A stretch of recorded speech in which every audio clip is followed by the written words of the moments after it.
This is a presentation of RVT Entertainment.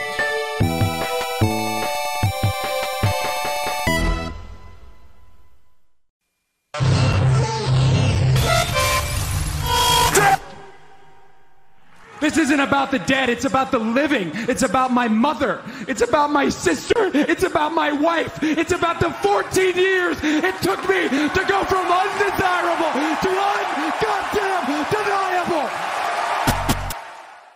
You know, they say all men are created equal, but you look at me and you look at Small Joe, and you can see that statement is not true. Because I'm better than you, and you know it. In the back, there are men and women. Seasoned professionals, dues paid in full, gunning to be the best. I'll always light the way, and all you have to do is let me in. Oh, a little bit of the bubbly.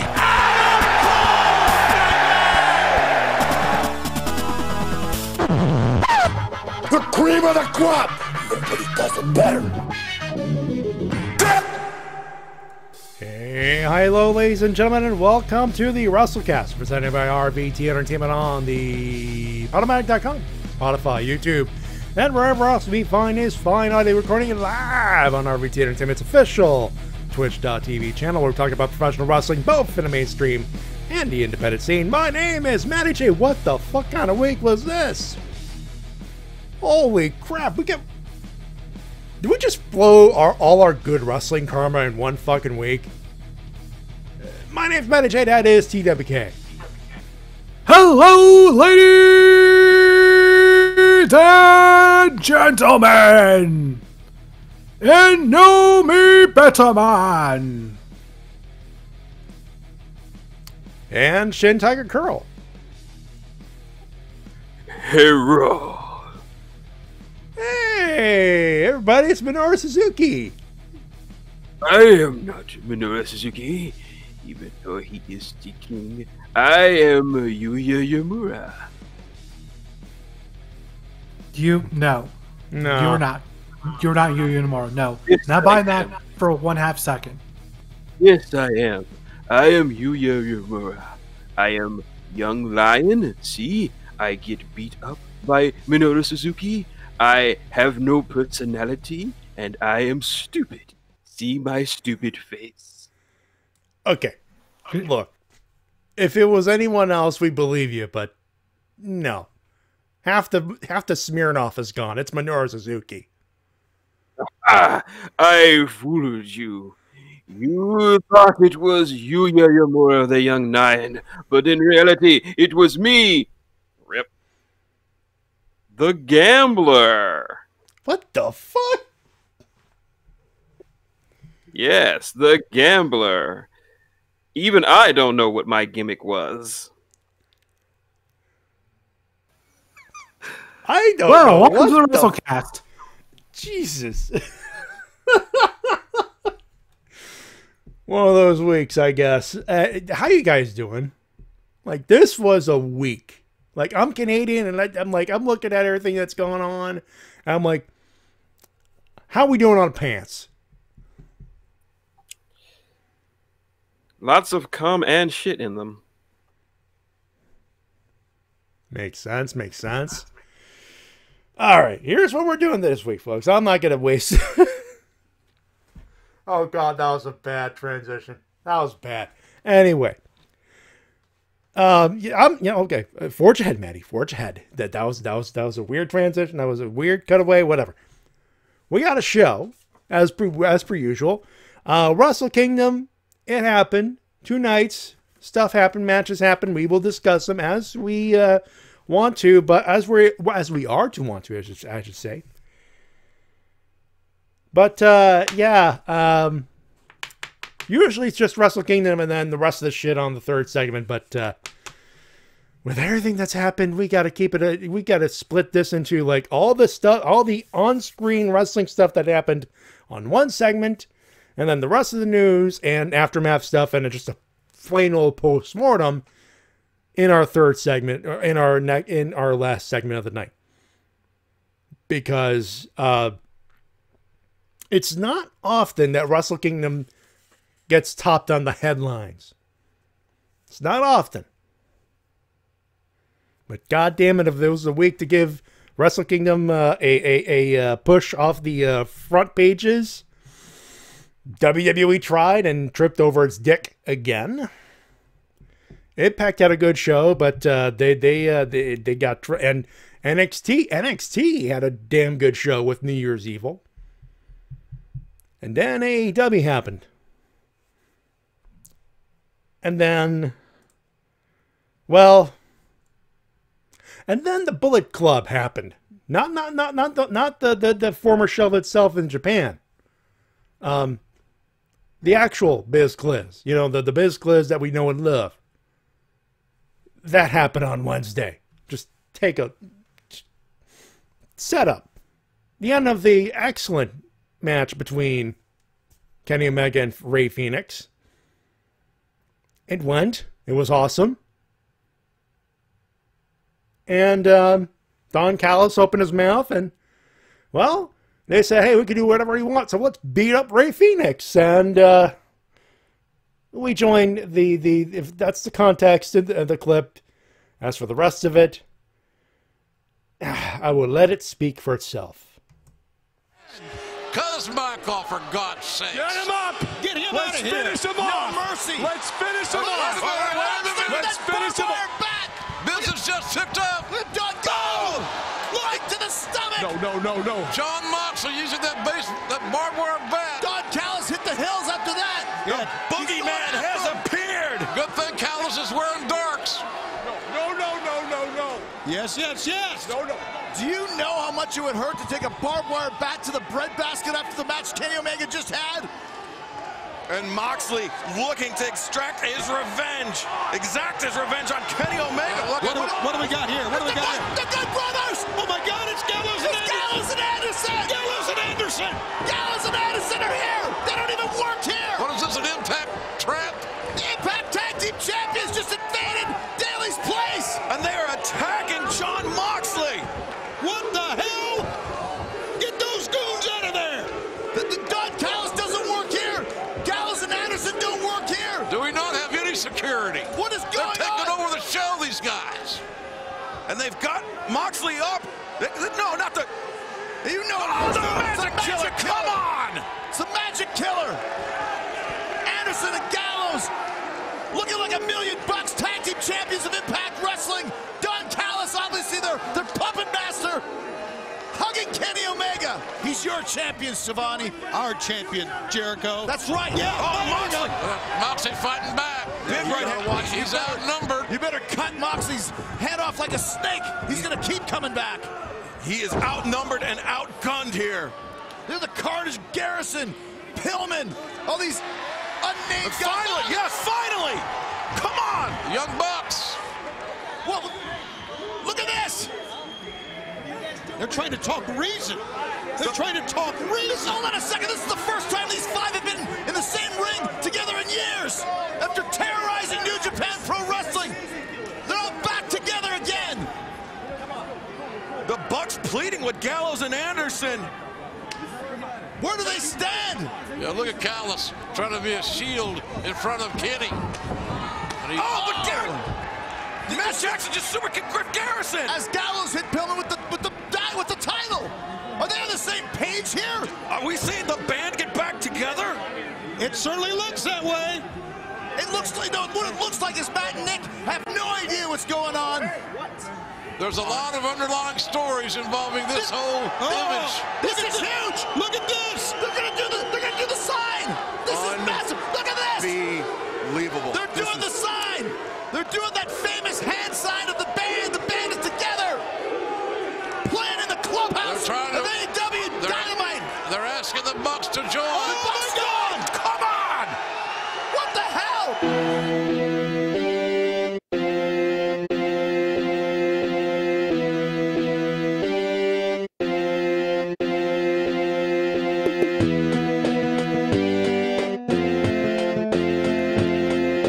So yeah, that happened.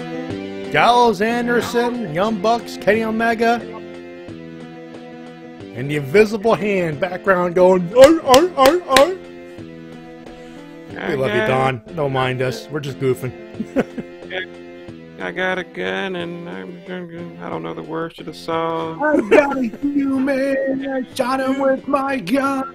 And then something Bullet Club. Don't mind Shintigercurl, he's disappointed I couldn't find an 8-bit version of the first theme song, which would have been a whole lot more usable here technically, but well, that song was only really, the first Bullet Club theme was only used for the Balor iteration. Yeah. That's the one I was introduced to. Mm. And but once like Kenny the Bucks came and they switched over to the Kubrick version. Yeah. And Hood Venture in the chat, you know you could have just yanked the clip without issue, right? Since you guys are a podcast. What the fuck do you think I did? The clip was like 6 minutes. I had to cut it down to 3.5. That took me a solid half hour to cut that down to a usable podcast radio thing. No offense, bud, but that's what I did. You don't know the behind-the-scenes stuff, believe me. There's a lot of stuff in play. Anyway, so Bullet Club, the Biz Cliz, the Super Elite, as Don Callis so eloquently put it. They're back, and they're in AEW, and the Young Bucks just said, what the fuck, too sweet. Well, it's not like they got anything else going on. They are the tag team champions. That's for sure. Yep. But that's what happened on Wednesday, which blew everyone's minds. We got to go all the way back to Monday and Tuesday. And before we do, I will do the one thing about Monday that sucked, which was Raw. Fuck Bill Goldberg. He is a bum. Goldberg. Fuck. Goldberg. Fuck you, William Pussyface Goldberg. That is your new name from now on. Pussyface. No. Fuck Vince McMahon Jr. He's the one trying to book this shit. Don't fuck up Drew McIntyre. You like Jesus. I thought he liked Drew McIntyre. Fucking seriously. Yes. Well, everyone will like him more when he goes up against a 50-plus-year-old man who can't go 5 seconds without gassing himself. By the way, from what I've read, boys, we a lot of you who wanted to make a whole lot of wrestling in one day, you could have skipped Raw right off the bat. Legends Night was basically, hey, let's bring the legends, and instead of doing what we usually do, let's bury them. Most of them apparently just had like 2 seconds. Came and was like, hi, I'm here. Okay, bye. Like, that was it. And half of them didn't even fucking show up, so, yeah. That's because Carlito heard about that. I was like, I'm just going to show up for like 10 seconds? You want me to fly across the country for that? No, fuck that. Carlito did the right thing. Is that if he was offered and they advertised it, that you just did some false advertising, card against card subject to change and all that, but no. Carlito did the right thing to say, I think I'll set on the pile of apples I have. Thank you. You know they were reaching for legends when they had to bring out Alicia Fox. You will not put a bad word on that Northern Lights suplex. You know what? I'd make fun of Alicia Fox, but when Mustafa Ali is giving her a good talk for being a good person backstage, I said, listen, just for once, I'm not going to take a dump on Alicia Fox. She just showed up. Bill Goldberg. And she has hats. I'm not shitting on her. I'm just saying she's not a legend. Yes, she is. She's a legend and an icon. So is Bill Goldberg, but what the fuck? So yeah, fuck Bill Goldberg, fuck Vince Jr. Let's move on to the good shit in New Japan Pro Wrestling. Wrestle Kingdom, they made it, by the way. First off, Wrestle Kingdom 15 in Tokyo Dome, from the Tokyo Dome in Tokyo, Japan. Duh. So yeah, they made it through. So long story short, they're going into lockdown or going into a restricted situation starting this weekend. So they barely made it with a crowd of 12,689, which for Tokyo Dome, it's like doesn't sound like much, but COVID restrictions, 12,000's pretty good. Pretty fucking good. You know, probably the biggest crowd we've seen for a wrestling show in a long time. And it's too bad they couldn't scream, but you hear the claps, and it still sounded like the Dome. So that's not the worst thing that could have happened. And they got treated to a couple of good cards, all things considered. They had the opening match, which was the New Japan Rambo, because they can't say Rumble for whatever reason. Because I am that word. Fuck you, Junior. But so they said they had a battle royal, a reverse entry battle royal, and the last 4 men remaining advanced to night 2 in the opening match to determine the KOPW 2021 provisional champion. So Chase Owens, Bushi, Bad Luck Fale, and Toru Yano, they advanced. The card proper. With Bushi and Toru Yano doing the minimal work. And Chase Owens running the table, by the way. He went in number 1. Where, as I believe Shintigercurl going to point out, Toru Yano was called in. He went halfway to the ring. The last guy gets thrown out, and then the 4 of them are declared the winners, and then he just walks out the building. Pretty much. He literally walked in. There were 5 people. They were, I think, 4 of the people in the ring. He walks in. Well, he's out. All right, cool. Job done. See you tomorrow, boys. Well, I see my work here is done. What do you mean your work here is done, Yano? You didn't do anything. Oh, didn't I? He vanishes in a puff of merch. Oh. For those who are just regulars to this show and not the rest of the stuff we do on RVT, you're laughing your ass off. The rest of you just tune into everything. God, not that joke again. We don't care. Now, next for the first match, we actually start off with a bit of ceremony as we had a Don King-looking motherfucker in the ring, and he welcomed Ricky Choshu and his grandson. By the way, if you feel old, that's normal. That's because Ricky Choshu, my God. My knees hurt watching him get to the ring. I'm not gonna lie, but it was a neat little thing.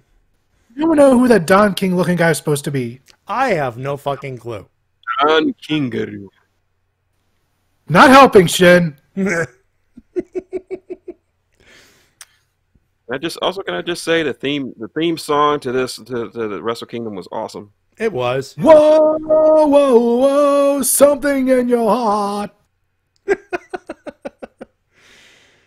Well, it was grandiose. I'll give them that much. The whole night, after all the pomp of circumstance, they blew up some pyro, and then the first match, Tiroma Takahashi versus El Phantasmo. Here's the setup for this. It's the winner of the Best of the Super Junior and the winner of the Super J Cup, which happened at around the same time. They get together and they said, all right, 60-minute time limit. Winner faces the champ next on tomorrow. And Hiromu came out dressed in his blankie. He did. He pretty much did. That jacket. That looks like a very comfortable jacket. And El Phantasmo beat the crap out of his jacket. Well, yeah, El Phantasmo beat up the Super J Cup jacket, showing disrespect to it. And unfortunately, Liger wasn't around ringside at the time because he wanted to show the Liger, hey, look what I'm doing to the jacket that you enjoy so much. You little bastard. I took a piss on it. Oh, he's not here? Right. God damn it, I wasted urine on this fucker. Liger would have killed him. Oh, yeah. Which is probably why they didn't put him at ringside for it. But you're talking about Liger's a retired senior citizen. Yeah, but it still means that's why I said he wasn't going to wrestle him. He would have killed ELP. All right, we're live on RVT as always. Mike Shaw with a sub, 38 months at Tier 1. The quote: "This 38th month sub is dedicated to the Exalted One." Very nice. And Exia Kaiser, hey guys, my first ever Wrestle Cast. Welcome to the club, brother. Welcome. Hopefully you enjoy yourself. We got to move on, though, boys. Hiromu, he defeated El Phantasmo in an awesome opener, I thought. I thought this was definitely a showcase for El Phantasmo, whereas, they were saving Hiromu's best stuff for the next night. Yeah, and Phantasmo will be back in the title hunt. This was literally a case of we know what we want on night 2, so let's get Phantasmo a little bit of the business so he can have some of the show for his effort. Job done. Next match was for the IWGP Heavyweight Tag Team titles.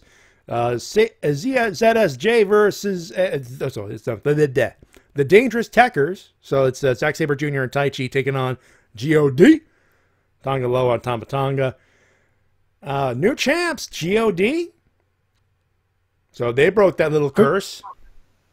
Yeah, they did, and I thought that it was an interesting little dynamic here because technically both teams are heels, but God were leaning more towards the heels because the crowd seems to be warming up to Tai Chi these past several months. This has been kind of a pattern I've seen since last year, not since 2019. He's been slowly and surely building up the fan support. Ever since he moved to a heavyweight division, it's just been a slow burn for him. Good, keep the slow burn going. And it's just Chris Charlton's thirst for him and his breakaway pants that are just rubbing off on the crowd. Yeah, they can feel it. They can feel their thirstiness. I may be wrong, but Shin, would that qualify Tai Chi as a thirst trap? Oh, he's been a thirst trap for the last 2 years, man. I can tell you, slow burns. And just to really hammer in how much heels God is, they stole Tai Chi's silver glove that he got handed down to him from, I forget what that guy's name is. The former member of... Izuka, or whatever. I'm trying to remember. Yeah, former member of Suzuki-gun who retired a couple years ago. He handed it down to Tai Chi, and so Tama Tonga stole that, hit Tai Chi with it, got the pin. Yep. Whatever works, right? And it's also a continued tradition of the winner of the Tag Champions Tag League tournament winning the tag titles at the Tokyo Dome.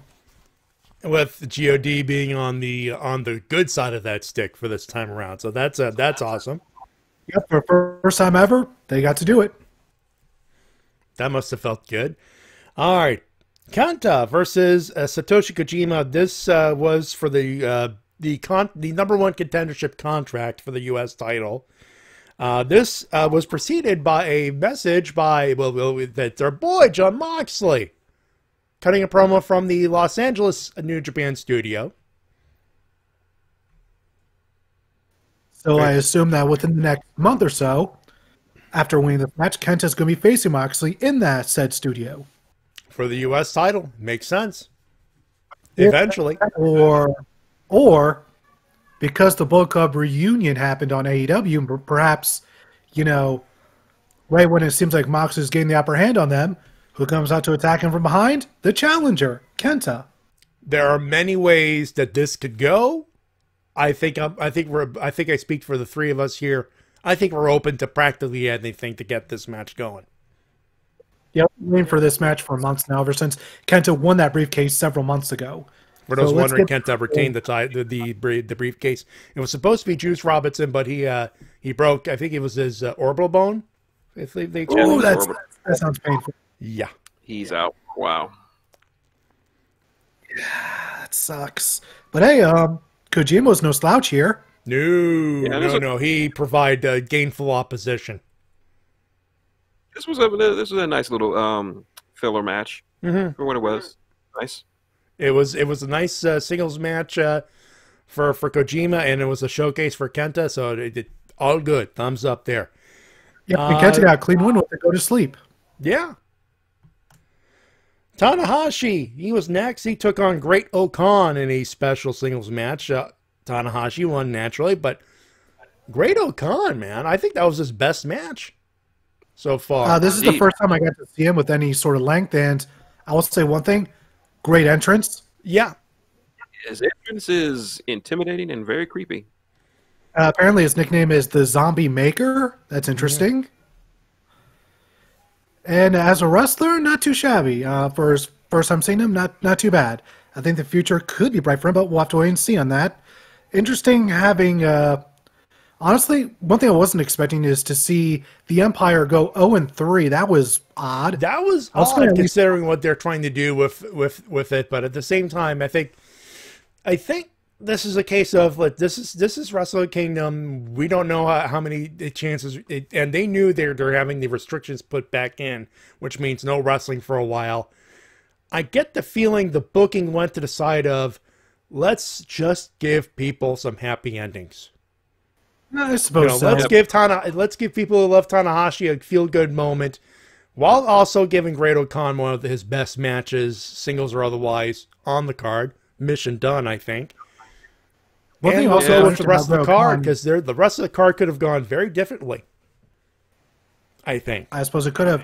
And one thing I find interesting about Great-O-Khan is just the general stance he takes, because he has this very like almost military leader style stance to him. Yeah, the way he stood. Usually, most wrestlers they just go back to their corner while the other guy makes his entrance. Great-O-Khan stood right in the middle of the ring, right in the shot, with the shot making it look like he's not giving you the full shot. He's not allowing you to he's not allowing his opponent the full stage for his entrance, which I thought annoying, but I think that's the point of being a heel. And his stance is very, and it shows off his Mongolian roots, because I see a lot of Mongolian wrestling stance. So I'm looking forward to seeing what he can just do. Of the garb, the gimmick, the clothing alone, the attire gives off that vibe. I think very reminiscent to Jiangxi's. We got to move on, boys, because I know we got a lot of stuff, and I want to make sure we're in that 90-minute spot. But because this, I think the booking, my thought on the booking philosophies for the rest of the night, and obviously next night goes into it, because I thought the other guy should have won on this one. Okada versus Osprey went 35 plus, and Okada wins with his Rainmaker. Osprey had a great match in this one, but I honestly, when I read that, I'm like, honestly. There's probably Okada could have taken the L here. He's a main man. He'd taken an L, would have been just fine. Probably, and I think the thing you said earlier is probably went to effect where they want to give people happy endings. I guess because there were definitely several instances during this match where it looked like Osprey was going to win. They gave him as much as they could without actually giving him the victory. And again, this goes to they're going into lockdown. They're going back into restrictions where they're not allowed to have anything in government-owned buildings, which is most of New Japan's venues, including the Dome. This was a case of, all right, we don't know how long it's going to take. We're not advertising anything for a while. So, again, if you're an Okada fan, this one's for you. And if you're an Osprey fan, there's enough to give you some hope. Yeah, Osprey's got a good future ahead of him, as well as the rest of Empire. Mm-hmm. And finally, in the main event of night one, Tetsuya Naito defended the double championship with the challenger G1 Climax winner Kota Ibushi, and well, it happened. Ibushi and new. This was a fantastic match, and more to the point, they didn't kill each other. I was worried about that. No, Ibushi kept that shit for night two. Also, can I just say, this is like, I hope we all noticed that this was actually the first time that the double championships were defended at a Wrestle Kingdom. Yeah, because last year the double championship came to be, and this year was its first defense at the Dome. Yep.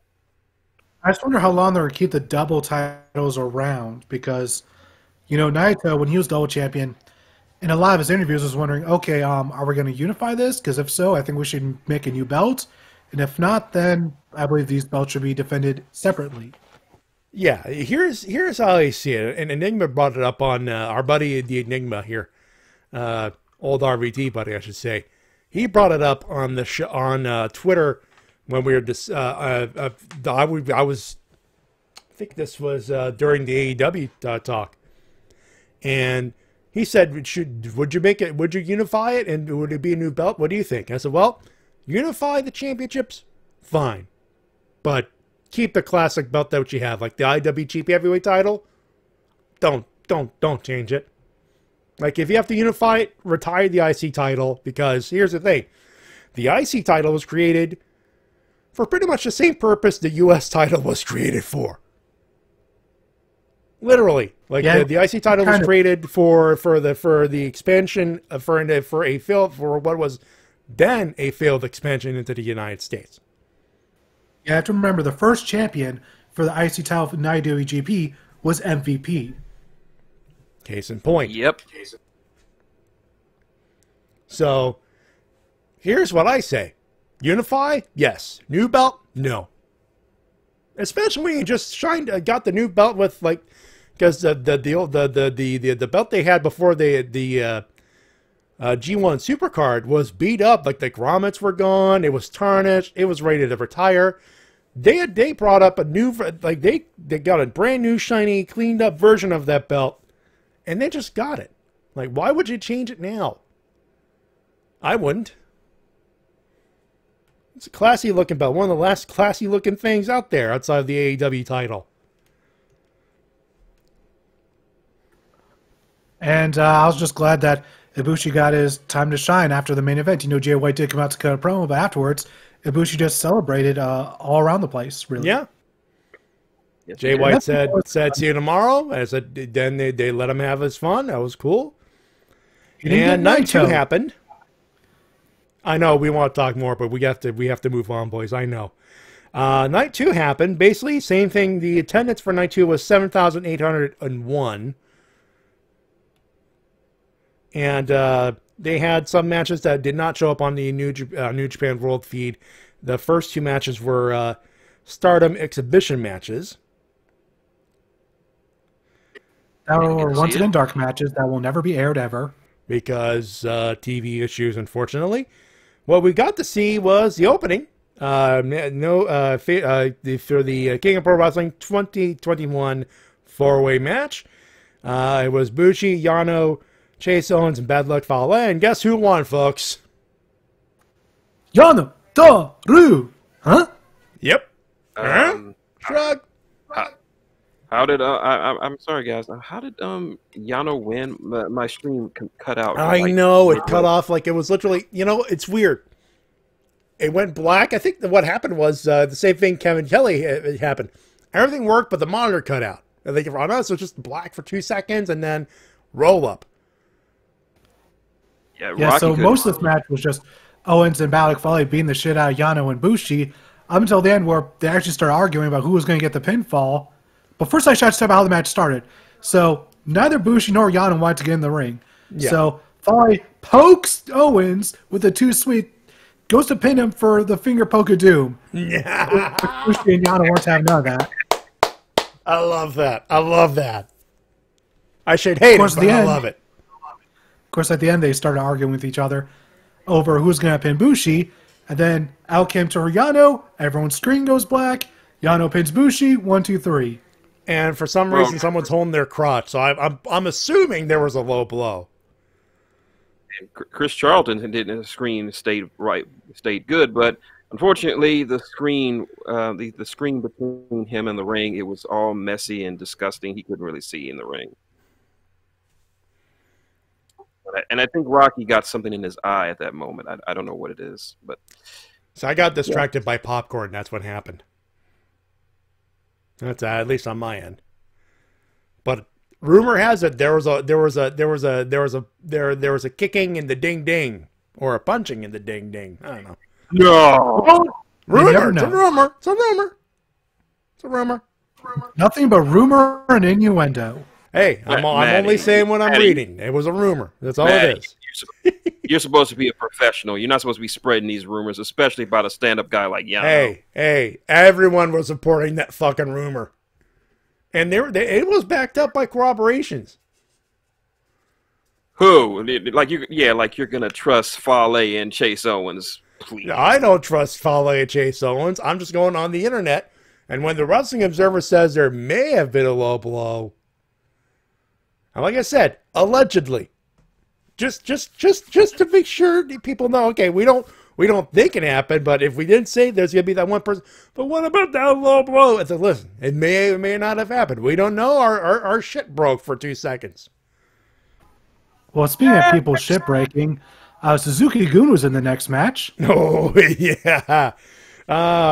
Junior heavyweight tag team titles. Kanemaru and El Desperado taking on Master Wato and Ryusuke Taguchi. And, yeah. It was interesting to see El Desperado with his mask back. That's nice. Yeah. Yep. I was wondering whether or not he was going to go on with or without it, but now we know, and this match was fine enough. I think Master Wato's got a bright future ahead of him. For sure. Yep. Not enough ass in this match. Taguchi can only do so much. Yeah. Here's where it picks up, though. Takagi, Cobb, never open weight title. Hoss fight. Fuck yes, dude. Ever since Shibata moved up in the ranks and left the never open weight division, so to speak, I was missing these kinds of matches. My God. Like Hoss fight championship matches, baby. You ever see two wrestlers who just click together and you just want to see them beat the shit out of each forever? Cobb and Takagi are those two for me right now. Yeah. It's like it's reminiscent of Shibata versus Ishii from a couple of years ago. Or yeah. Suzuki versus Goto from a couple of years ago. Fuck yeah. I missed those times of matches. Takagi retained, but rematch, please. Sign me up. And once again, it was interesting to see a member of the Empire lose, but once again, they want to give people a happy ending, I suppose, and the crowd definitely seemed receptive to it. Yeah, and this was again, I don't think we need to go too much into why, but the next one was Sonata versus Evil. Sonata won. 23 minutes. Solid effort from both boys, by the way. And yay, Sonata won a match in a major singles match. Yay. Good for him. Good for him. Sonata was just too handsome for Evil. Yeah. Good looking. Mm-hmm. That's not an actual thing, Shin. That's not how you win fights. Why do you think Evil against Lij? He was jealous of Sonata's handsomeness. I don't think that's why he left. I have it right here in my notes. It says, I was jealous of him. Me, Evil, jealous of Sonata and his good-looking face. Sure, let's go with that. All right, speed round, boys. Junior heavyweight title, Ishimore versus Tiroma Takahashi. They gave the belt to Takahashi on this one, but it was another solid junior match for sure. Yeah, and one hell of a match between these two. And afterwards, Tiroma says that his goal was to have the junior heavyweights main event next year. They could do it night one. Or night one could happen. Keeps up the quality of these matches, that's very likely to happen. They will need to find a quality opponent, though. I think that's the one thing that would be missing. You need an equal and opposite dance partner. Doki. No, not him. Anyone but him.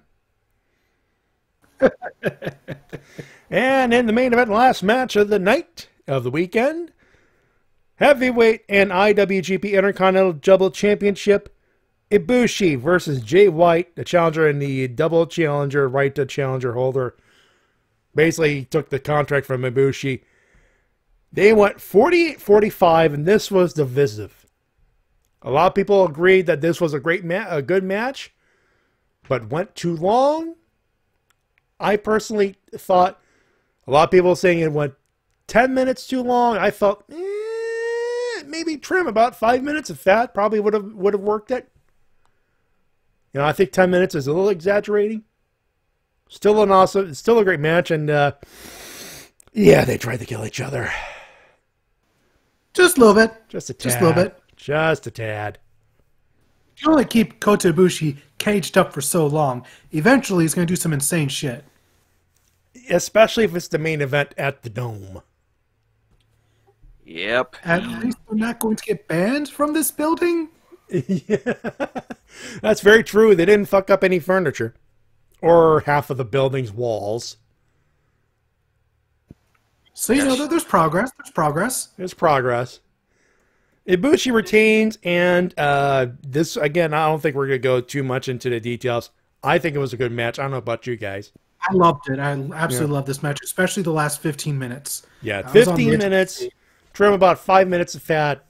I'm solid with that, but 10 minutes I think was a little excessive for the opinions here on the opinion side of things.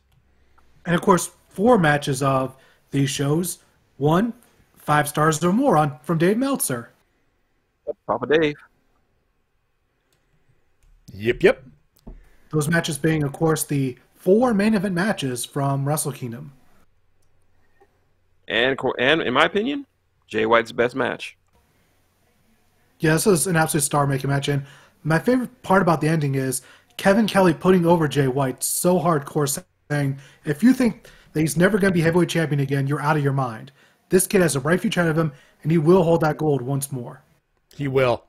I'd be shocked if he... I'm like, at this point, from the way it looks like he's leaning towards leaving New Japan, which would be a shame. A lot of people are saying don't go to the Fed. I know, Shin, you're saying that Jay White should not go to the Fed. And then there's a part of me that's thinking, yeah, but what if he does? They might put him at the Performance Center in NXT. Ruined.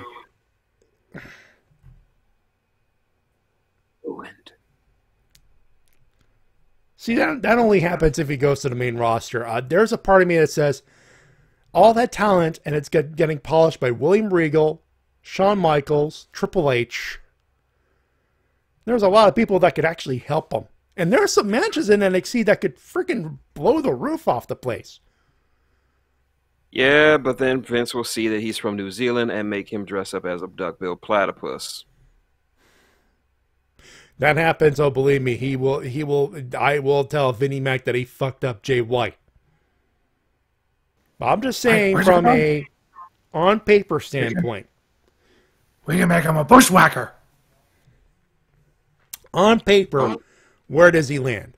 Ring of Honor is kind of a shit show. He could be one of those guys that can make the company better, but I don't see it happening, at least not now. Impact would be an interesting landing spot, but no crowd for the foreseeable future. That's a thing that can happen. You have WWE, Performance Center, all that talent to make sure that you are polished. And he won't need too much polish. It's just a case of, okay, finishing class with Shawn Michaels and maybe some tips from The Undertaker. I'm like, he doesn't need much. But that polish, even if he doesn't stick around for more than 3 to 5 years in the Fed, that could help him immensely. I would honestly AEW, he could land in AEW, but there's a part of me like that main event card is loaded. It's loaded, which is why I prefer him to stay in New Japan. That's where I'm thinking. I'm like, if he's entertaining, I mean, it's got to be a money thing if he wants to be in WWE, which is fair enough. Hey, you make your bread if you have to, and hey, there's some bonuses. There's some bonuses along with that bullshit sandwich, but right now, well, I mean, they are doing. If Kevin Kelly was putting them over and help, Ishii was putting them over too. Ishii was putting him over, yeah. So I think they're going to try to do something with him if he decides to stay. Personally, stick around would be my bet. I mean, yeah, you get some extra time off, and you may not make that as much money, but you're rolling with New Japan right now. That's all I'm saying there. All right. So, Dynamite. So, we talked about Impact on Tuesday. I mean, not much happened. And, of course, you got more build-up to Hard to Kill next week, which, fuck yeah, we're going to talk about that next week when it comes around. But Then Wednesday happened. New Year's Smash. First off, love that 8-man tag to open up. I don't know about you guys. Oh, yeah, it was quite excellent. And afterwards, Kaz and Daniels reiterated their points on the fact that if they lose one more match, they're done as a tag team forever!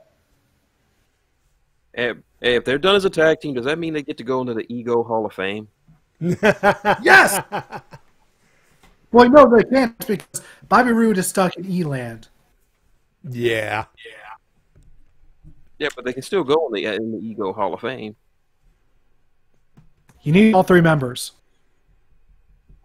To be fair, Scorpio Sky is branched into his own singles run, so it only makes sense. I think at this point they're just building up the win on the win column, so to make that loss even more consequential, which makes sense. Hoss fight, Hager, Wardlow, fuck yes. Nice. And they did the right thing, and they had Wardlow win. Yeah. And they even gave it some continuity because the MGF came in backstage and said, dude, I'm proud of you. You fought out there. That's no shame in losing. You're good. You got it out. If you got it out of the system, good. And then they got a hotel room. Yeah, they kind of had to. They kind of had to. Why are you looking at my dick, man? I'm not looking at your dick. You're looking at my dick. You're totally looking at my dick. You're totally looking at my dick. And Snoop Dogg did a thing. And while I do agree, state of his splash mate, the fact that he actually went to the top rope and did the thing, fair play to the man. My knees would have buckled. He's a middle-aged guy who's 6'4". His knees have got to be shot. He must have been limping for a couple of days. If he wasn't limping from what Eminem said about him, he's limping now. Oh God, what did Snoop do about Eminem? What did he do? Snoop, what did you do?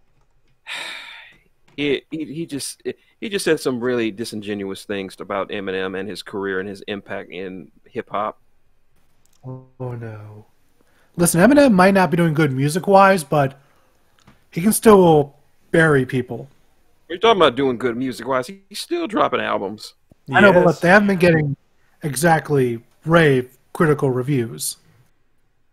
Not from critics, but from people like No Life Shaq, getting a lot of good reviews from him. Hey, I'm telling you, Snoop, if you don't watch out, you're gonna end up in the toilet like Ja and like Nick Cannon. I'm just saying. And let's move on, boys. Hikaru defeated Abaddon in a pretty good match. Oh, I love the story of this matchup. It was so good. Oh man, no. What? No. What? It was for me. It was an entertaining match, yes, but was it a good match? I understand that Abaddon is living the gimmick, but I just don't like her in the ring. Really? I don't. I have not yet. I haven't seen a good Abaddon match, and this one was. I didn't like it. I thought these two were clicking pretty well. Yeah, that's what. Well, at least on a character level, I think it was fine. But you know what? In fairness, the stuff they've done can be pretty much with the one and done on the bite. Yeah, Guts Masterson brought it up. Can Abaddon stop with the biting? The blood effects aren't too good. Yeah, I think that's a one and done. I mean, the next, I'd love to see another match to see what else they could do. Because Cheetah's solid in the ring. I think Abaddon had a great match, and the things that showed up, but I kind of have to agree. I mean, now it's okay. You blew all your zombie spots. Can you wrestle? I didn't really see anything that was impressive or anything. Like, the potential is there, but she needs a lot more seasoning before I even entertain the thought of her going after the title. Like, show me something more than just and for the love of God, stop doing the Undertaker sit up. Don't do that. No. I thought it was more of a Jason Voorhees zombie-like sit-up to be fair, but again, it's a fair comparison, though. I'm not gonna, People comparison to the Undertaker, and like I said, I'm not saying she Omega sucks. She's not Eva Marie or anything like that. No. Just season yourself up, get some more experience, work out a ring style, and then show me something more than what you show me already, Abaddon. I want to like you, but you need work, hon. If the rematch happens, she needs to beef up in the ring department. Fair enough. And in the main, Rey Fenix versus Omega did exactly what we thought was going to happen and provide a match of the year candidate that would have fucked up our lists. 5 stars! Holy shit. The match alone is worth seeking out. Like they saw what Jay White and Ibushi did in Wrestle Kingdom, and like, we can do that better. We can do that, but in half the time. The chops. We got chops. Holy shit, we got chops. And what the hell was that Phoenix did? That Rey Fenix did off the top rope? That moonsault into a suplex? What the fuck do you call that? Yeah, moonsault into a German suplex. That was oof. That was insane. Dangerous. I wouldn't say dangerous. I mean, he landed on his feet and hit a German suplex, so looked safe enough to me. Technically, JC, he did not kick out. It was just I guess, kind of a fuck up. But no, that was the finish. No kick out. He did not kick out. He just moved his arm after the bell was rung. Yeah. At least that's the official story of the match, and that's what I'm backing up as well. Ditto. And of course, after the match, they showed a screen that the rest of Death Triangle was getting beat up. You know, Pac and Penta, they were getting beat up backstage, so no one's going to help Rey Fenix. So build up for their match next week. Solid. So Kenny was going to beat the shit and murder Rey Fenix and end his career, but out came Jon Moxley, who earlier in the night cut a promo saying that he is going to beat the shit out of him. So Moxley came out to make good on his word. He's going to come out there and beat the shit out of Kenny Omega. But barbed wire and all, and then the Biz Cliz happened. Got some good brothers showed up, tag team championships in tow around their waist, and they proceeded to beat up Jon Moxley. Which is not as good as beating up John Cena, but it is an appropriate substitute. Hey, no, it's still a good hashtag. Let's be fair. In the interest of fairness, if you will. And after a while, the wrestlers around the ring started emptying out, trying to help out Moxley, but they all got thwarted one by one up until the Young Bucks showed up. They tried to sort of even things out, but then the Varsity Blondes held up Kenny Omega, trying to get the Young Bucks to super kick in, but instead, they got super kicked. Kick. And then Kenny Omega threw up the too sweet, a.k.a. as Chris Jericho called, the hand sign, that one hand sign that's famous around the world. And one by one, the members of the Old School Bullet Club went up to give him the too sweet, with the Young Bucks being the final two. And then with that, internet blows up. And all the OG Bullet Club all have gold. Yep. Tama Tonga and Tangaloa have the IWGP Heavyweight Tag Team titles. Finn Balor has the NXT title. We got the Young Bucks with the AEW World Tag Team titles. The Good Brothers have the Impact World Tag Team titles. And Kenny Omega is the AEW World Champion. All the gold. All the gold. Oh, who doesn't have a title is Bad Luck Fale. Well, he's Bad Luck Fale, so what do you expect? Yeah, he don't need no belt for now. He's got gold. He's good. He's good for it. So, yeah, very interesting to see where this goes from here, especially in relation to the whole Impact invasion. Will the Young Bucks start showing up on Impact? Are they going to show up at Hard to Kill? Moreover, next week, the Elite was supposed to show up together. But now it's going to be the Super Elite. Also, that brings up another good question. If the Bucks show up on Impact, are we going to have to call them the Young Bucks or Generation Me? Generation Bucks. I think they'll just leave it at the Young Bucks and that's it. I think, you know what? I could totally see a segment where the Young Bucks show up and some mark is out there. Oh my God, it's Generation Me! Super kick! What are Max and Jeremy Buck doing in the Impact Zone? Which is now fitting since the Motor City Machine Guns are back in the Impact Zone. Yeah. Give us Young Bucks versus Motor City. Give us the match. Do it. Do it. Do it. Do it. Do it. Do it. Do it. Do it. Do it. Do it. Do it. Do it. They've done it already, but this is Generation Me. We want classic Young Bucks versus classic Motor City Machine Guns. And they could bring the fire. But that is a story for another day. That being said... Let's see. Next up on my news list here. Actually, hold up on that. We're going to take a break. When we come back, we'll do the rest of the news and a postmortem. How's that? Okay. Let's do that. That being said, ladies and gentlemen... gotta hit the right thing here.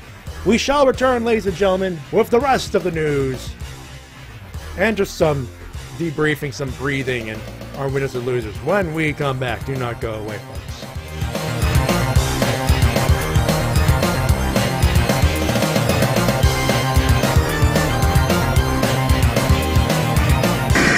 And now a word from our sponsors.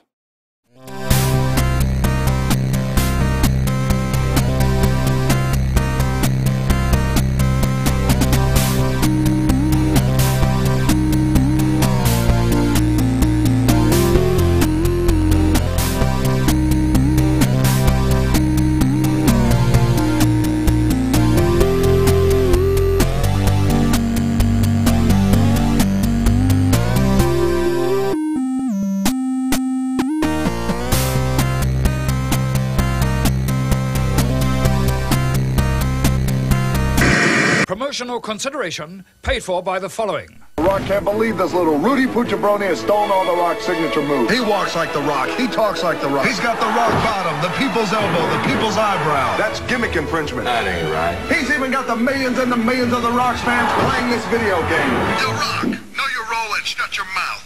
Over 50 WWF superstars, all their signature moves and talks, plus entrances, cage matches, and create a wrestler. WrestleMania 2000. You like pancakes? This is WMOB Mobile, 12 on your channel dial and 12 in the TV ratings.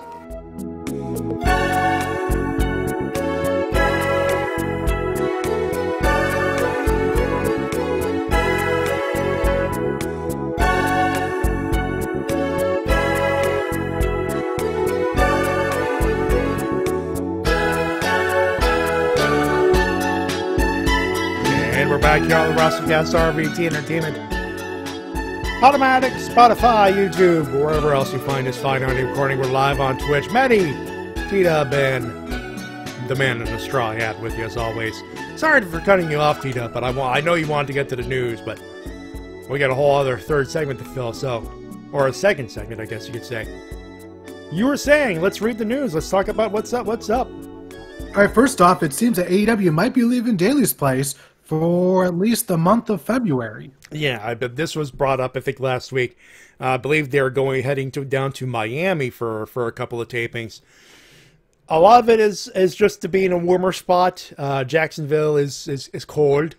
You might have noticed, and the rumor has it just a change of scenery might just up the boost of morale a little bit, which makes sense. It might also be nice to have a little bit of a change of scenery.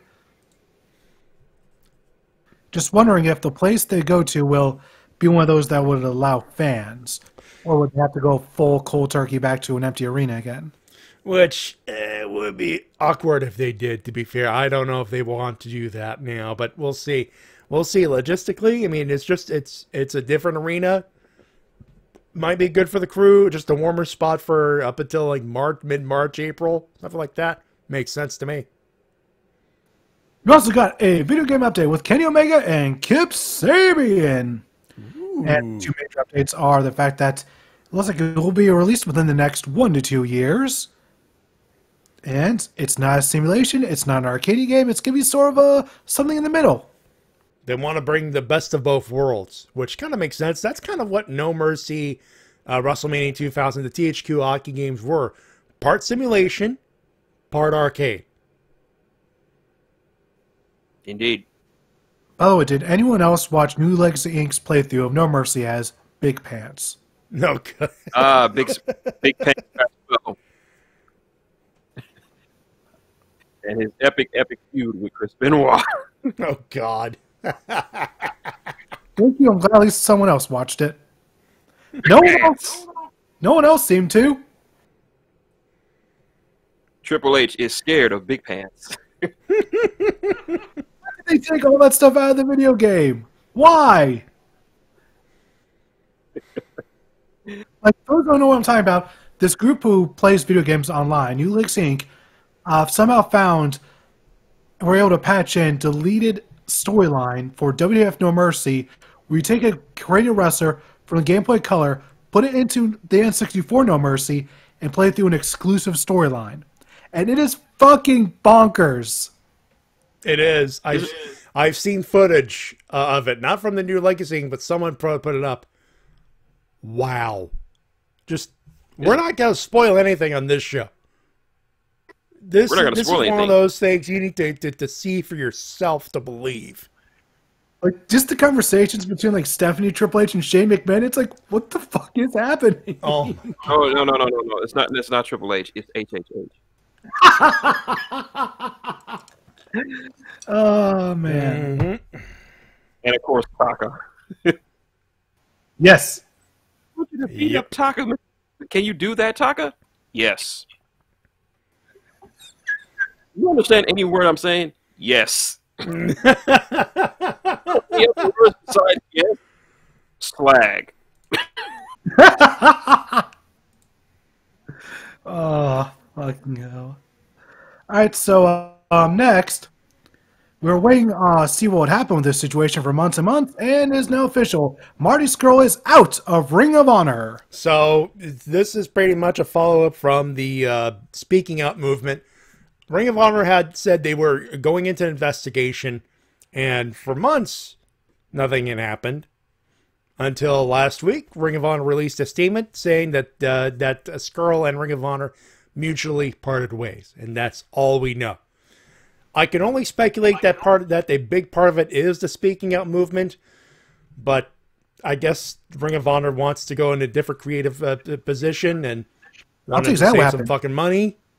The moment that Marty Scurll admitted to having sex with an underage girl, they were like, oh, fuck, we need to do something about this. And I have a feeling that because Marty Scurll had something in his contract where they probably wouldn't be able to let him go for a set amount of time, they had to wait this out. At least that's the way I could only see it. I think that's the only thing. They had to wait a certain amount of time, or I think the investigation wants to make sure, okay, legally, can we do this? And then when they found out, okay, we could legally do this, we could either shit can him right now or just have a talk with him and say, listen, we're going to give you X amount of money, but you have to leave now. You know, I thought that no wrestling company touches him because, once again, he admitted to having sex with an underage girl. He admitted it. Now he says that it was legal and consensual. You know, the age of consent is the age of consent is a different age no matter where you are. It's some, I know age of consent, some places it's 14, some places it's 16. This is a gray area. This is still creepy as fuck. Yeah, I'm gonna have to agree with Matty here because I think the age of consent where my dad comes from is like 15.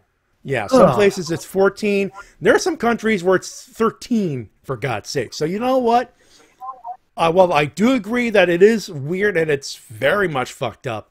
Legally, I think that's part of what the investigation was okay, legally, is he fucked? And when everybody says, well, it's legal and consensual, but there's enough, what if there's enough there's enough bullshit involved that even Ring of Honor could go, do we want to stick around with this guy for the long-term future? And obviously the answer became no. But the word mutually comes up to me, and there's a part of me that says, the higher brass did not like the general direction of the creative, and instead of writing out the contract and seeing where it goes, they just said, listen, we're just going to get someone else.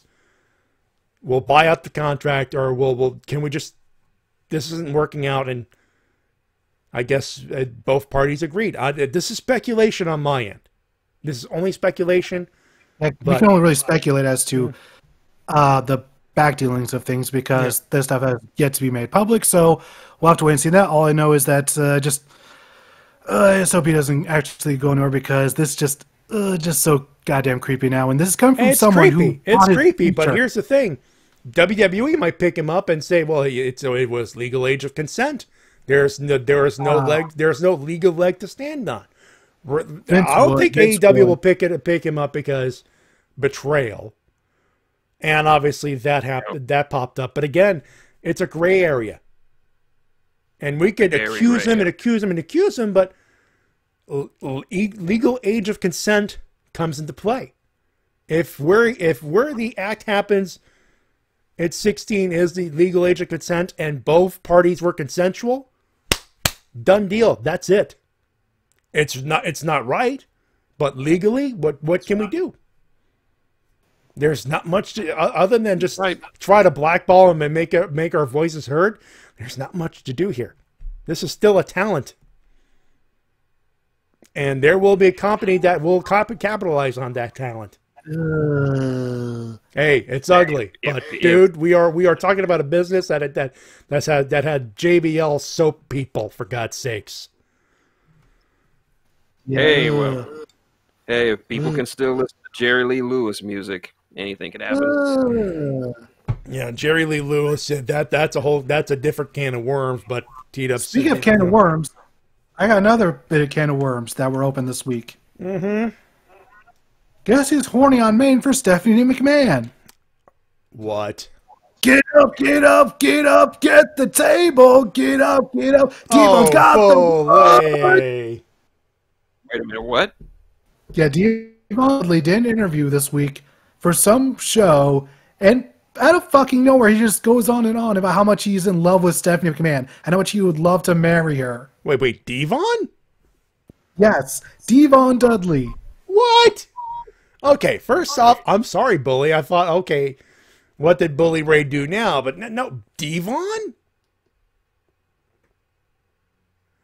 Yes.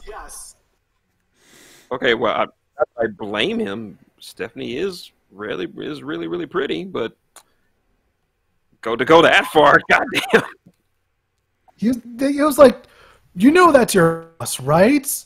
Like, you're gonna have to see her like the next morning or something. Why? Are we sure it wasn't Vince in a very poor Devon Dudley costume? That's what I'm wondering. The first part is, okay, this guy's so sick he actually could pull off a Devon Dudley impression. Fair enough, okay, but I'm just going to go moving right along. It wouldn't be blackface or anything. It would just be Vince McMahon as himself with a name tag that said Devon Dudley on it. And whoever is handling the voice modulation and the voice changer needs a fucking raise. Say, I'm Devon Dudley. It's there on my name tag, Devon Dudley. Can I talk about how hot my daughter, I mean my boss, man is?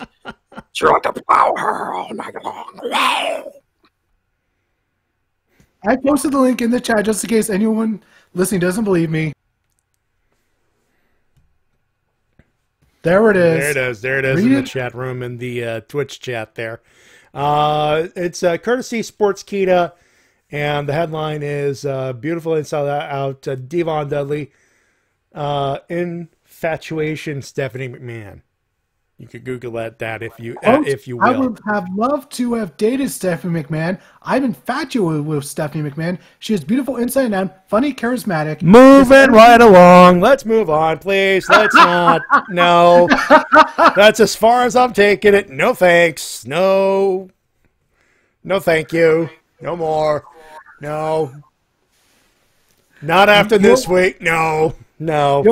You don't want to give Devon Dudley and moving right along. Testify.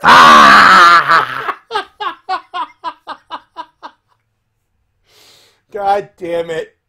I have this horrible image of Devon Dudley in bed with Stephanie, and I want to move on. You don't want to think about him giving her the WhatsApp. What if it be? Oh God, no. I have one last news item. Please. Drew McIntyre versus Goldberg. I thought we talked about that in the first segment. I know, but that was technically my last news item that I wrote down. All right. I'm not the one we talk about to be Devon Dudley. I would rather it Devon Dudley than talk about old pussy face. All right. You know what? Fuck it. It's still in my mind. I have this image of Devon and Triple H in a Devil's three-way with Stephanie. Good. Have fun with that image, folks. Because that's in my head now. I have some news. And to quote Nash Bozard, if I have to hurt, so does everyone else. Oh, apparently on NXT, according to JC, they're doing a women's Dusty Classic. That's right, yeah. They've announced the return, and there will be a women's version of the Dusty Rhodes Tag Team Classic, and that gets a big old thumbs up for me. Yes. I have some news. What do you got? All right, in news from the group, Sports Illustrated just released its top 10 wrestlers of 2020. Ooh, okay. Do you have the list? Yes, I do. I just have to pull it up. All right. You may or may not agree with this, but, well, Sports Illustrated, they don't know much about wrestling, but whatever. Number 10, Eddie Kingston. The fact that he's top 10 right now, agreed. Number 9, Roman Reigns. He had a hell of a back half of 2020, to be fair. Number 8, Koda Ibushi. The fact that a New Japan talent's up there, the thumb is up, double champ, makes sense. Number 7, Io Shirai. She had a hell of a 2020. Number 6, Bayley. Again, hell of a 2020. She held things together on SmackDown. Yeah. Number 5, and of course, I'm not reading this list from North Carolina. Kenny Omega. You know what? If he had the belt in the middle of the year, he'd probably be even higher. Number 4, get out the NyQuil, folks. It's Tetsuya Naito. A rougher 2020 than would have liked it, but he was champion for most of it. Quality matches, the thumbs up. Number 3, Drew McIntyre.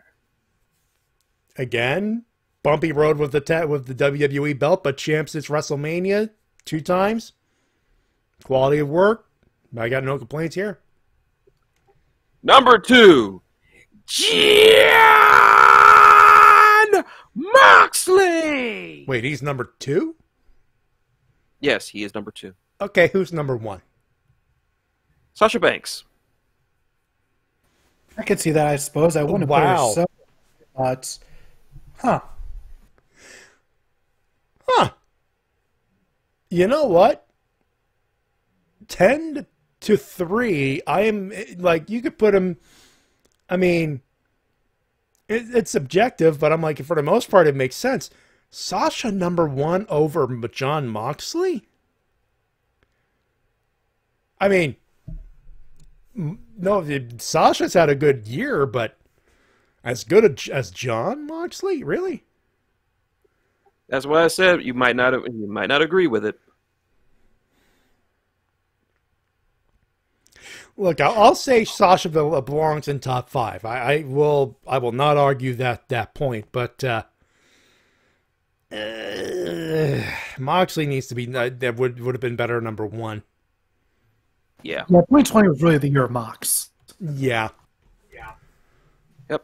Like, also, in much more happier news, the Hardy family is about to get a little bit bigger as Matt announced that he will be having a daughter with Rebby. Hey! Finally! Another one! That's gonna be a huge family. Yep. By the time King Maxwell is old enough to wrestle, they won't be the Hardy Bros tag team. They'll be a fucking stable. Jesus, yeah. Like more, they're gonna have more members in the Hardy family than there were the members of the New World Order. Whoa. Hey, Guts, that's why we were here. He was saying I was going to announce that. Well, there you go.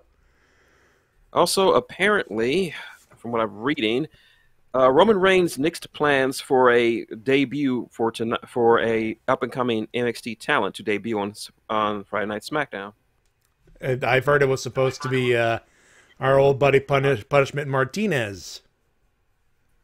Yes, indeed. It was going to be Damian Priest. Yeah.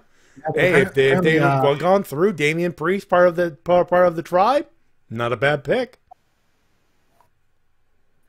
And also, Ring of Honor has been releasing a lot of old Brody Lee matches on their YouTube channel. Very nice. I might. He had a couple of bangers in Ring of Honor. I don't blame him. Yeah, the last one I watched just before the stream is the one they just put up was his Anything Goes match with none other than the Barefoot Brawler Necro Butcher. Oh, yeah, that's a deep cut, folks. Necro was like the deathmatch guy in the mid to late 2000s. He was. I actually watched Necro Butcher wrestle live. Oh, nice. Yeah, I watched him wrestle in the Humble Bingo Hall like in 98, 99, I want to say. And he wrestled a hardcore match against Big Dick Daddy, the other white meat. Interesting. It was also the same show where I was exposed to a little unknown, gigantic Mexican of a man named Hot Stuff Hernandez. Ooh. Yep. AKA Supermex from the original incarnation of the Latin American Exchange. Early days. Very nice, though. Sometimes I forget how old you are. I am the elder statesman of this group. Sometimes we forget how old Hernandez is. Just, it's crazy sometimes. All right, boys. Shaving your head bald does wonders. I know. Austin doesn't even look like he's 50. Case in point. All right, let's do winners and losers, boys. You know how this starts. You know how this goes. You guess, son of a bitch. Ooh. You already know the D-cell is coming, and there's only really get yourself limber. I think I get. Normally, we're not exactly political, but go ahead, bud. Go right the fuck ahead. In that case, I got actually 2 D-cell batteries, one for wrestling, one out of wrestling. Okay. First one goes, of course, to Bill Persephone Pussyface Goldberg for just coming in and just getting another title shot. I don't care if you can blame Vince or whatever. It's still Goldberg, and I don't want to see him on my screen. And second one, of course, goes to Donald J. Trump for inciting not only a riot, but a near coup d'etat that nearly took down the head of our government. I think this pretty much cements his status as the worst president ever. I know some people may say Forget all that stuff. We get to laugh at the fucker. You know why? He got banned off of Twitter. Yep. Hey, Matty, I know you got a button for that. I know you got the Shawn Michaels laugh. That's what I was. My friend. I don't even know if that even works for this. I think we need. I think we need Bender. I think we need Bender. Do I have Bender? I do. I do. I need Bender for this. Big fucking. Oh, wait, you serious? Let me laugh even harder.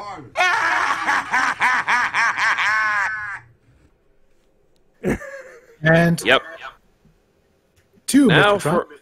Sorry, guys, I was going to say that to a Mr. Trump. All I have to say is that you are a loser. Loser. Loser. Loser. Loser. Loser. Yeah, loser. Yep. Now, as for my losers, Raw's Legend Night for sucking all the dick. Let's see. Marty Scurll for getting something done out of Ring of Honor. I'm not going to say fired or left. I'm just going to say sucks for him, but oh well. And of course, Snoop Dogg for, I have to quote a very special gentleman from OSW Reviews, "State of your fucking splash, mate." Not just for his frogs. You said it, Matty. At least it didn't hurt anyone. Of course, it didn't hurt anyone because that frog splash didn't connect. Look, fair play for putting him on the losers list, but here's how I see it. Give him the modicum of credit for actually making it to the top rope. I'll give him credit for the top rope. It's the splash. I will say this: when your cousin is saying you gotta work on that splash, boy, you got problems. And he's a double loser because not only for that splash, but for him getting into it with fucking Eminem like Snoop. I love you. I've been banging to your music since the 90s. But, dude, Eminem has buried dudes. He has killed rappers' careers. You ain't too big, you ain't too skinny, and you ain't too high on weed to get your career ended by a little white boy from the bad side of Detroit. Those are my losers. D-Dub? WWE's Legends Night, just because, as usual with these Legends Nights, they waste opportunity to have you to properly utilize the legends to both respect and reverence, but also put over the new talent. Instead, it's just, hi, bye, that's it. And of course, they use Goldberg because, according to the dirty rag sheets, Vince doesn't think anyone else is ready to challenge Drew McIntyre, which makes me wonder, why did you give away Keith Lee then?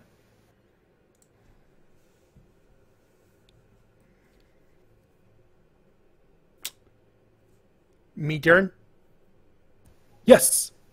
Because I'll follow up on that.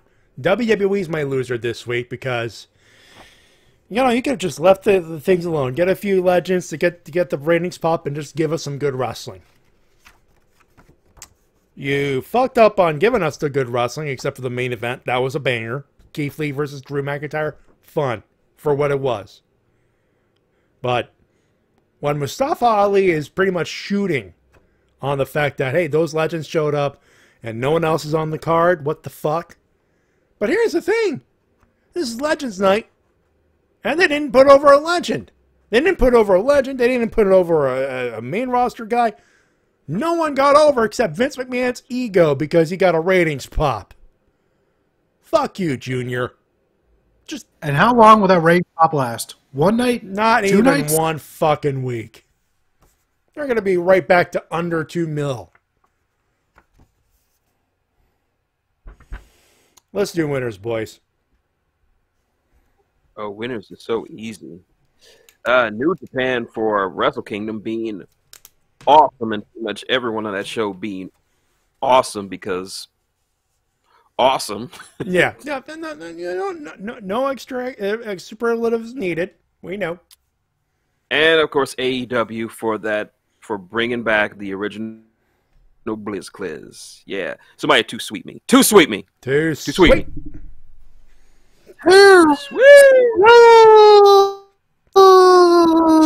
Two suits, magoots, bahoots, brutes. Well, those are my winners. Teed up. I'm a winners too, AEW, Impact, and New Japan for another good week of wrestling. That's all I want.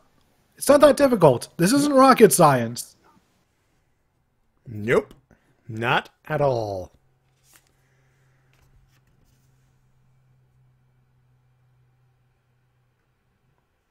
We good? Can I go?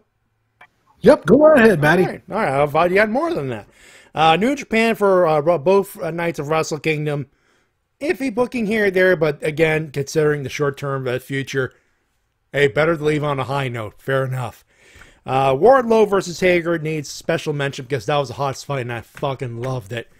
And the Super Elite. Fuck yes. Pop. All over the place.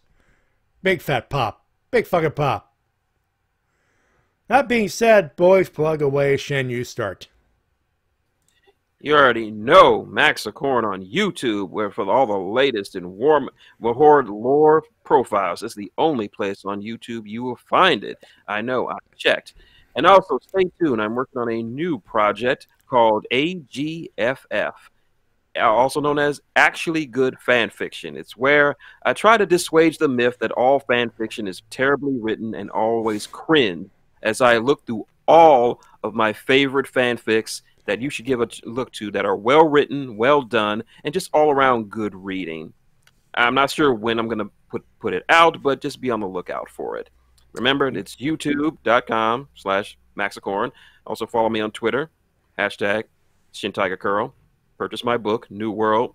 It's on sale now, Amazon, paperback, and Kindle. And that's all I got. We may need to push Lady K's stuff. She's been writing fanfics as a way to take a break from writing her novel. I've read some of the stuff. It's good. Cool. What fandoms does she write? Miraculous Ladybug.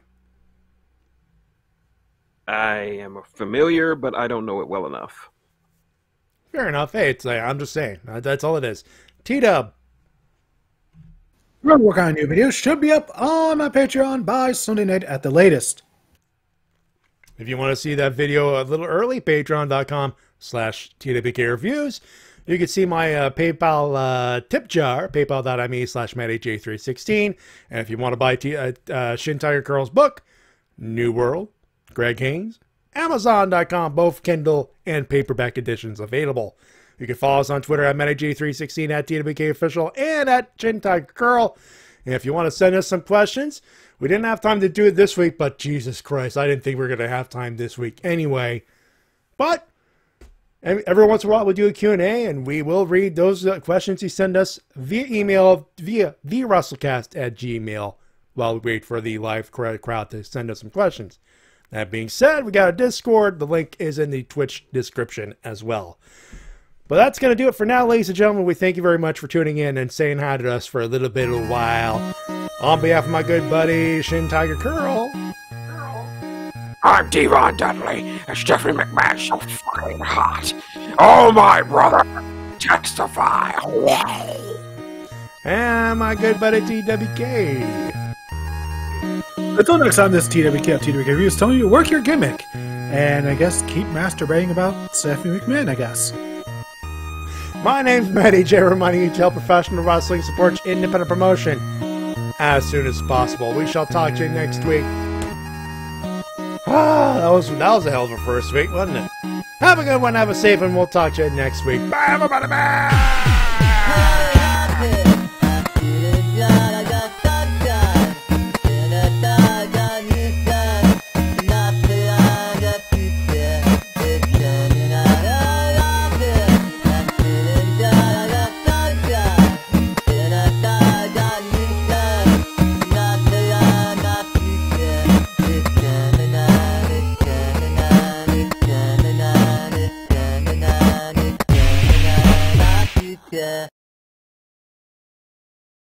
Bum, bum, bum, bum, bum, bum, bum, bum, bum.